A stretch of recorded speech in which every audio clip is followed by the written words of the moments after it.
Distractions in the workplace are not new. Even in the 1920s, office workers struggled to focus. Typewriters clacked, telephones rang, and conversations filled the air. Deep focus? Impossible. Productivity? Down the drain. One man had a radical solution. A helmet so extreme it looked like something straight out of a science fiction movie. To understand this helmet, we first need to talk about the man behind it, Hugo Gernsback. Born in 1884, Hugo emigrated to the United States at the age of 20. He had a dream to make something of himself, so he eventually settled in New York City to bring his big ideas to life. If you're into science fiction, you owe this guy a big thank you.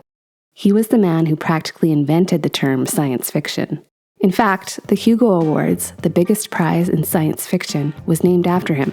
In 1960, Gernsback actually won one of these awards himself for being the father of science fiction. But Gernsback wasn't just a sci-fi pioneer. He was also an inventor with over 80 patents, a writer, a magazine publisher, and depending on who you ask, a businessman with a questionable reputation. Some of the magazines he published included Amazing Stories, which was the first ever sci-fi magazine, Wonder Stories, Science Fiction Plus, Science and Mechanics, and Radio News. This is where his questionable business practices came into play. He was notorious for underpaying his writers or just not paying them at all, ultimately awarding him the nickname Hugo the Rat. Despite that, his influence on the genre was huge. Without him, sci-fi as we know it might not exist. Beyond sci-fi, Gernsback was also a tech mogul and was considered a pioneer in amateur radio. In 1925, he founded the radio station WRNY, which was broadcast from the 18th floor of the Roosevelt Hotel in New York City. WRNY also became one of the first to experiment with television broadcasts. Running all of these businesses made him acutely aware of how important productivity was to the success of a business. Too often, employees would not meet deadlines due to an inefficient, distracting workplace, resulting in loss of revenue. His solution? A bizarre, claustrophobic helmet designed to shut out every distraction. In 1925, Gernsback introduced what he believed was a revolutionary device for productivity, the Isolator Helmet. It was designed to block out both auditory and visual distractions, forcing absolute concentration. It looked like something straight out of a sci-fi novel, a massive wooden dome strapped to your head, sealing you off from the outside world. Why was this necessary? Because our brains are wired for distraction.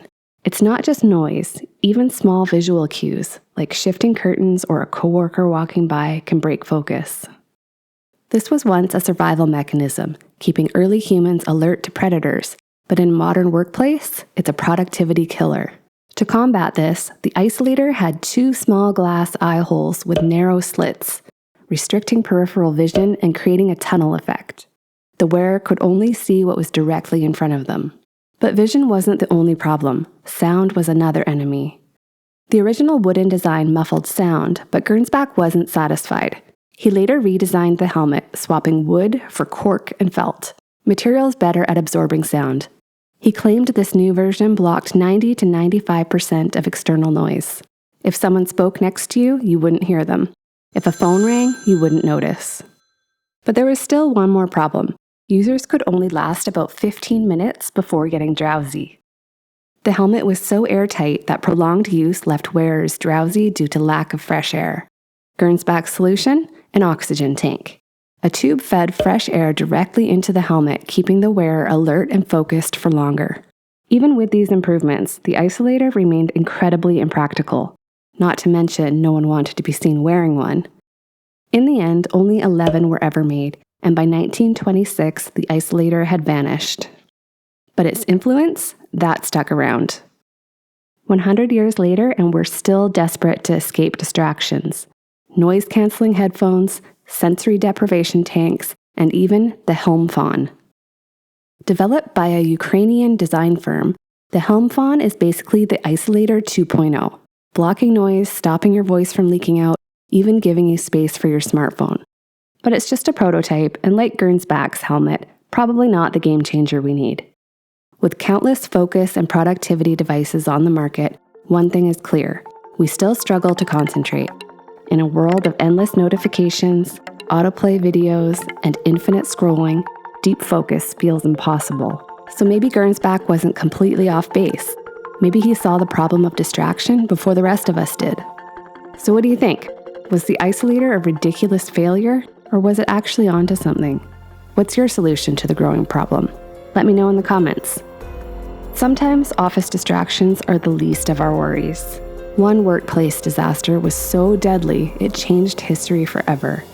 Click here to find out what happened. Thanks for watching. If you like Unpacking the Past, subscribe so you don't miss out on future videos.